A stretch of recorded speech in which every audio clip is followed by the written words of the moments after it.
성숙한 성도는 종말론적으로 산다. 깊이 들어가 보면 예수님 사랑하기가 쉽지 않습니다. 1980년대 유행했던 대표적인 CCM이 예수 사랑해요 라는 곡이었습니다. 지금도 즐겨 부릅니다. 저도 이 곡을 좋아합니다. 그러나 때때로 저는 성경 말씀을 가지고 고민할 때 이것은 저의 솔직한 고백입니다. 예수님을 사랑합니다 라고 말하기가 어렵다고 생각이 될 때가 있습니다. 왜냐하면 예수님의 가르침과 교훈이 너무 급진적이라고 생각이 들기 때문입니다. 마치 요즘 우리 시대에 개혁을 외치는 사람들에게 거부감을 갖는 것처럼 당시 예수님도 그런 부류의 인물이 아니었을까? 라고 생각이 될 때는 제가 굉장히 당혹스럽습니다. 그래서 제가 가끔 생각하는 것은 많은 사람들이 너무 쉽게 예수 사랑해요 라고 고백할 수 있는 이유는 저들이 예수님을 아직 잘 모르기 때문에 그런 것이 아닐까 하는 것입니다. 예수님이 베드로에게 너는 나를 사랑하느냐? 라고 물어보셨지만 그것은 베드로가 예수님을 처음 만났을 때 물어본 것이 아니고 우여곡절을 겪고 많이 넘어지고 실패해보고 그러고 나서 그에게 요한의 아들 시몬아 내가 나를 사랑하느냐 물어보셨을 때 그때 비로소 베드로가 책임 있는 대답을 할 수 있었을 것이라고 저는 생각합니다. 예수님의 모든 가르침과 교훈은 종말론적인 기반 위에 세워졌습니다. 그러니 길게는 50년만 바라볼 줄밖에 모르는 청중들에게는 또한 오늘날의 우리들에게까지 예수님의 가르침과 교훈이 항상 엇박자처럼 여겨지는 것입니다. 이 종말론적 믿음은 초대 그리스도인들이 공유하게 됩니다. 그래서 사도 바울의 글을 보면 때가 급하다 이런 말이 자주 나옵니다. 이런 종말론적인 관점을 우리가 알지 못하면 우리는 예수님의 가르침을 이해할 수가 없습니다. 예수님의 종말론적인 믿음은 다음 4가지 분야에서 발견되어집니다. 첫째는 예수님의 가족관입니다. 예수님은 결혼하지 않고 독신으로 사셨습니다. 예수님은 독신으로 사셨고 아주 종말론적인 가족관을 갖고 계셨습니다. 예수님 말씀하시기를 누가 나의 모친이요 나의 형제요 나의 자매냐 누구든지 내 아버지의 뜻대로 행하는 자가 내 모친이요 형제요 자매니라. 이렇게 말씀하시고 심지어 무릇 내게 오는 자가 자기 부모와 처자와 형제 자매 및 자기 목숨까지도 미워하지 아니하면 능히 내 제자가 될 수 없으리라 라고 말씀하셨습니다. 이보다 더 급진적인 사상을 찾을 수 없습니다. 그래서 오늘 본문에 볼 수 있는 것처럼 요한과 야고보가 예수님을 쫓기 위해서 자기 아버지를 버려두었다 그랬습니다. 주님은 결코 불효라는 뜻으로 하신 말씀은 아닙니다. 그러나 주님을 따라가는 과정에서 또한 하나님의 나라를 추구하는 과정에서 사람의 인정, 혈연 이런 것을 끊을 줄 모르면 그 사람은 하나님 나라의 일꾼의 자격이 없다는 얘기입니다. 그리고 두 번째로 예수님의 종말론을 엿볼 수 있는 것은 물질관입니다. 예수님은 구유에서 태어나셨죠. 예루살렘 입성하실 때에는 남에게 빌린 나귀를 타고 입성하셨죠. 그리고 돌아가신 다음에 남의 무덤에 장사되었습니다. 예수님은 거의 무소유의 삶을 사셨고 무료계의 위험에 대해서 늘 경계하셨습니다. 사람의 생명이 그 소유의 넉넉함에 있는 것이 아니다 말씀하셨습니다. 우리가 잘 아는 바와 같이 약대가 바늘귀로 들어가는 것이 부자가 천국으로 들어가는 것보다 쉽다 이렇게 말씀하셨습니다. 오늘 본문에 예수님의 제자가 되려고 한 어부들이 배와 그물을 버려두었습니다. 그리고 예수님을 쫓아타는 것이 바로 그것을 보여줍니다. 세 번째는 예수님은 세상의 기존 질서가 뒤집히는 날이 올 것이라고 말씀하셨습니다. 예수님은 혁명가는 아니었습니다. 예수님은 혁명을 통해서 세상을 변화시키려고 하지 않았습니다. 예수님은 사회 개혁가도 아니었습니다. 예수님은 무슨 운동을 한다든가 저항을 한다든가 데모를 한다든가 그런 정치적인 방법으로 세상을 변화시키려고 하지 않았습니다. 그러나 예수님에게 있어서 하나님의 나라라는 개념은 세상의 질서와 반대되는 것이고 세상의 질서를 대체하는 개념입니다. 예수님이 하나님 나라를 말씀하실 때는 우리는 구말리 장천에 있는 하늘을 생각하기 전에 세상의 질서와 반대되고 세상의 질서를 대체하는 하나님이 다스리는 영역을 생각할 수 있어야 됩니다. 그래서 예수님은 역설적인 진리를 전하는 것처럼 보입니다. 처음 된 자가 나중되고 나중된 자가 처음 되고 자기 목숨을 구하려고 하는 자는 잃고 자기 목숨을 버리면 찾고 이제 배부른 자는 나중에 줄이고 지금 줄인 자는 나중에 배부르리라. 이것이 무엇을 보여줍니까? 세상 질서가 바뀌게 되는 것을 말하고 있습니다. 그러나 주님이 말씀하신 질서의 변화는 이런 전쟁이나 혁명 같은 인위적인 방법을 통해서 이루어지는 것이 아닙니다. 하나님의 은혜를 통해서 하나님이 행하시는 것입니다. 그래서 하나님의 질서가 사람이 만든 질서를 대체하는 날이 옵니다. 이렇게 말씀을 하셨습니다. 네 번째로 예수님께서는 그 당시 종교 사회의 제도에 대해서 종말론적인 그런 관점으로 보셨습니다. 그래서 예수님은 그 당시 이스라엘 종교 제도 속에 들어가지 않았습니다. 그 제도 속에서 일하지 않았습니다. 예수님은 당시에 제도권의 성직자가 아니셨어요. 제사장도 아니고 서기관도 아니고 율법사도 아니고 그저 평범한 랍비 출신이었고 예수님이 스카우트하신 모든 제자들도 제도권 밖에 있는 평범한 사람들이었습니다. 제도권 안에서 일하시지 않고 그 영역 밖에서 새로운 질서를 만드셨습니다. 그리고 그 열매가 바로 교회라는 것입니다.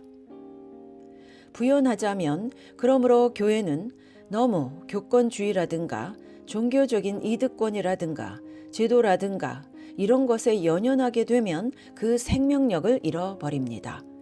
교회가 커지는 것은 좋지만 너무 조직과 관료주의와 권위주의에 매여 있게 되면 그것이 바로 중세에 타락했던 교회 모습으로 가게 됩니다.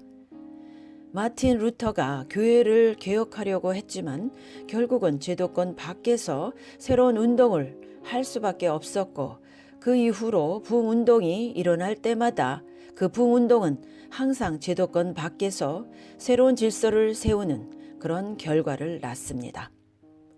요한 웨슬리의 부흥운동도 그랬죠. 오순절 운동도 그랬죠. 그리고 요즘의 성령운동도 제도권, 교단 이런 영역 밖에서 일어납니다. 이런 모든 것을 통해서 예수님의 종말론적인 관점을 볼 수 있고 그것을 우리가 알아야 성경에 예수님이 하신 말씀을 이해할 수가 있습니다. 예수님이 왜 이런 말씀을 하셨는가? 예수님이 왜 이런 식으로 사셨는가를 그제야 비로소 알 수가 있다는 것입니다. 즉 예수님은 종말론적 신앙관 위에서 말씀하시고 생활하셨던 것입니다. 종말은 하루아침에 닥침으로 예수님의 종말론적 가르침을 받아들여야 합니다. 그런데 여기에서 우리가 부딪히는 질문은 예수님은 종말이 임박할 것이라고 가르치셨는데 아직 종말이 오지 않았다는 사실입니다. 2000년이 지났지만 여전히 세상은 그래도 흘러가고 있습니다. 2000년 전에 예수님은 내가 곧 오리라. I'm coming soon. 예수님의 시간관념이 우리의 시간관념과는 달라요. 1000년이 하루 같고 하루가 1000년 같다고 말씀을 하셨습니다. 그럼에도 우리에게 2000년은 긴 세월입니다.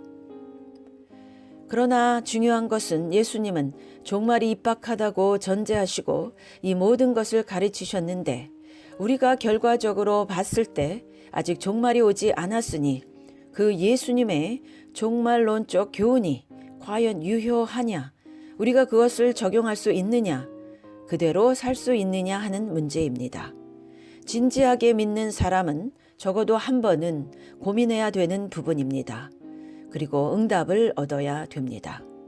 제가 처음 1986년에 목사가 되기로 결정을 하고 한 번은 미국의 타 주에서 열리는 부흥회에 참석을 해서 제 지갑에 있는 돈을 다 헌금 바구니에 집어넣은 적도 있습니다. 이 소유에 대해서 연연하지 않겠다고 생각했습니다. 그런데 저도 결혼을 하고 처자식이 생기다 보니까 돈이 조금은 있어야 되겠더라고요. 무소유의 삶을 독신으로는 살 수 있지만 그것을 처자식에게 요구하는 것은 무리입니다. 무소유로 살 것 같으면 무엇하러 결혼을 합니까? 여러분, 제가 월급 받은 것을 그대로 다른 사람에게 줄 수도 있지만 아마 그러면 집에서 안 들여보내줄 것입니다.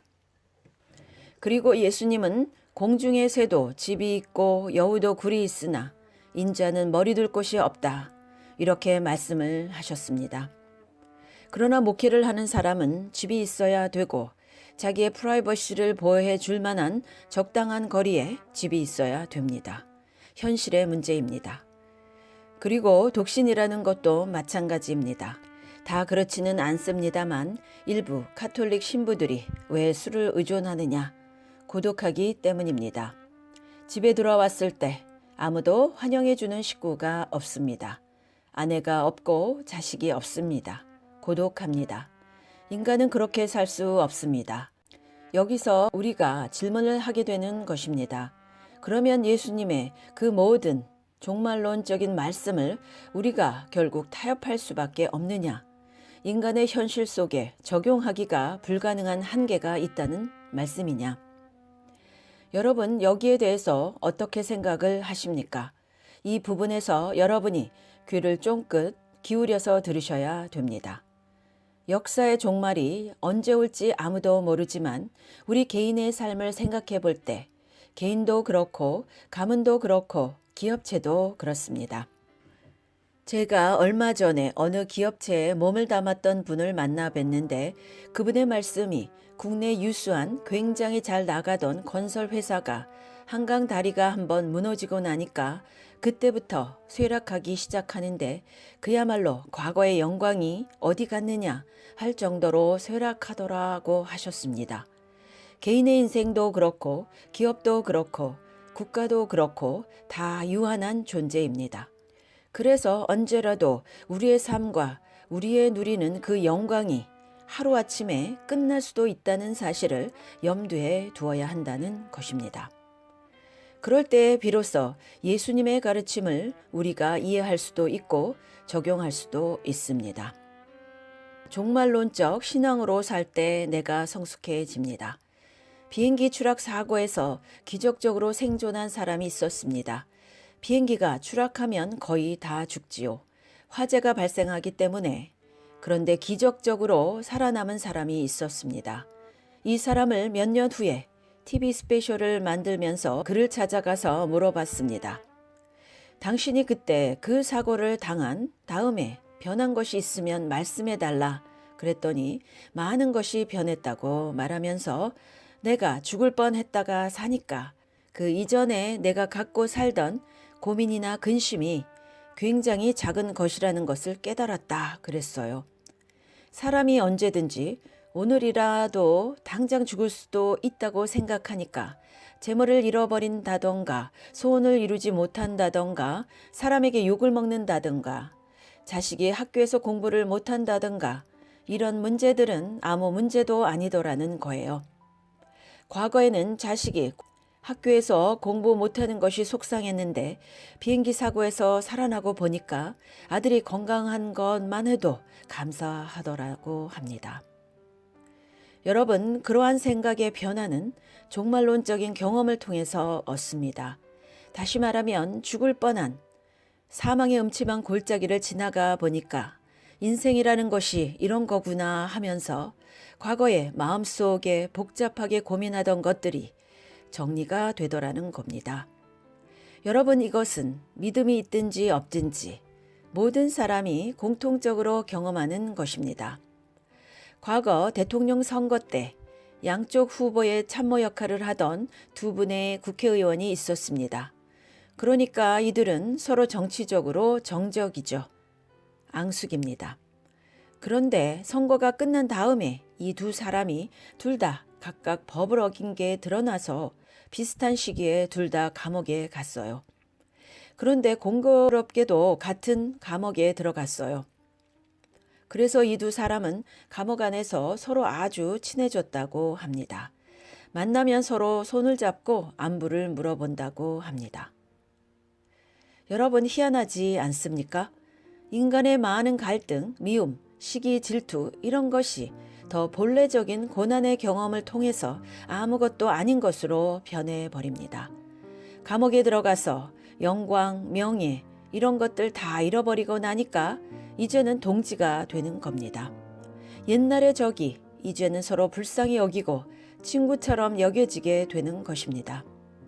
여러분, 오늘날 우리 공동체가 더 큰 재앙을 당하기 전에 서로 어울리고 같이 사는 법을 배워야지 이대로 서로 죽이고 서로 욕하고 저주하다가는 더 심한 재앙을 통해서 이 공동체로 하여금 회개하게 하실 것입니다.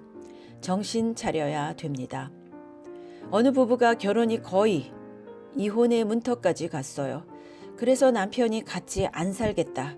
그러고 짐을 싸고 집을 나갔습니다. 그리고 호텔에 방을 잡았습니다. 하루는 직장에서 퇴근하고 자기 호텔 방으로 돌아와 보니까 욕조에 물이 넘치고 있는 것을 봤어요. 그래서 목욕탕에 들어가 봤더니 하나밖에 없는 딸이 뭘 끊고 욕조 안에 누워 있는 거예요. 그래서 이 아버지가 그 딸을 업고 급히 응급실로 달려가면서 제일 먼저 전화한 사람이 아내입니다. 이 부부가 병원 복도에서 마주치는데요. 며칠 전까지만 해도 같이 못 살겠다 그러고 성격이 다르다 이러던 사람들이 딸이 위기를 당하니까 할 말을 잃은 채 부둥켜 안았습니다. 어떻게 보면 이 딸이 사망의 음침한 골짜기를 지나감으로써 이 부부로 하여금 정신 차리게 하는 것입니다. 성격이니 매력이니 하던 말들이 딸의 생명이 왔다 갔다 할 때는 아무것도 아니더라는 거예요. 그러나 대다수의 사람들은 더 본질적인 것을 보지 못하기 때문에 작은 것 때문에 서로 마음 상하고 염려하고 근심하고 싸우면서 살고 있습니다. 즉 종말론적인 신앙으로 살지 못하기 때문에 마음 상하고 염려하고 근심하고 싸우면서 살고 있습니다. 여러분, 저는 이런 비슷한 예를 수도 없이 들 수 있습니다만 이런 모든 일에 공통적으로 나타나는 것은 사람이 종말론적인 경험을 해야 정신을 차리고 그리고 정말로 중요한 것이 무엇인지를 깨닫습니다. 그때 비로소 철이 듭니다. 이것을 우리가 신앙에 적용하면 종말론적인 관점에서 예수님 말씀을 들어야 우리가 그것을 이해할 수도 있고 받아들일 수도 있고 실천할 수도 있습니다. 젊은이들은 자기가 늘 젊을 줄로 생각하고 건강한 사람은 자기가 늘 건강할 줄로 생각하고 세상 혜택을 누리는 사람은 그게 영원히 지속될 것이라고 생각되지만 그렇지 않습니다. 언제 하나님이 문을 닫으실지는 아무도 몰라요. 우리가 생각하는 것보다 훨씬 더 일찍 옵니다. 사람이 늙는 것, 병드는 것, 문이 닫히는 것, 우리가 생각하는 것보다 더 일찍 다가옵니다. 그러므로 우리는 그때 가서 천부여 의지 없어서 손들고 옵니다 하지 말고 주님의 말씀을 들을 때 옥토와 같은 마음으로 받아들이는 법을 배워야 합니다. 그래서 하나님은 우리를 깨뜨리십니다. 많은 사람들은 무엇이 비교할 수 있느냐면 물 위에 떠다니는 도토리와 같아서 그 도토리가 물 위에 오래 떠 있어도 그 안을 깨보면 완전히 건조합니다. 왜냐하면 그 껍데기가 하도 단단해서 물이 스며들지를 못하기 때문입니다. 마찬가지로 교회를 다니는 많은 사람들이 그 껍데기, 즉 자존심, 교만, 인간적인 생각, 자기의 의, 이런 것들이 하도 딱딱해서 그 안에 그리스도가 들어가지 못합니다. 결국 하나님께서 그 껍데기를 깨뜨립니다. 고난을 통해서, 아픔을 통해서 깨져야 속에 그리스도가 들어갈 수가 있고 꺼져야 그 속에 있는 향유가 흘러나올 수도 있는 것입니다. 들어가기 위해서도 깨져야 되고 나오기 위해서도 깨져야 됩니다. 내 안에 하나님이 들어오시기 위해서도 깨져야 되고 내 안에 있는 하나님의 은혜가 흘러나오기 위해서도 깨져야 됩니다. 하나님에게 쓰임받기를 원하는 사람은 깨져야 됩니다. 옥합을 깨뜨리니까 거기서 향유가 흘러나온 것처럼 이 옥합처럼 단단한 나의 완악한 마음을 깨뜨려야 내 안에 있는 성령이 향유처럼 흘러나옵니다. 생명력이 그때부터 역사하는 것입니다. 이전엔 아무리 애쓰고 성질 부리고 해도 이루지 못한 것을 한번 깨지고 나니까 아주 쉽게 용이하게 자연스럽게 이루어지는 것은 우리 안에 있는 하나님의 은혜가 깨어진 틈을 통해서 흘러나오기 때문에 그런 것입니다. 결국은 내가 하는 것이 아니고 내 안에 있는 은혜로 말미암는 것입니다. 할렐루야. 신학은 많은 종류가 있지만 크게 둘로 나눌 수 있는데 첫째는 이 땅에서 어떻게 하면 잘 사느냐 하는 신학이고 둘째는 어떻게 하면 천국에 잘 가느냐 하는 신학입니다. 첫 번째 신학이 많은 사람들에게 어필합니다. 소원을 이루는 길, 만사 형통하는 길, 복받는 길. 그러나 예수님은 그렇게만 가르치시지 않았어요. 예수님은 복받는 길을 가르치신 적이 없어요. 오히려 심령이 가난한 자는 복이 있다.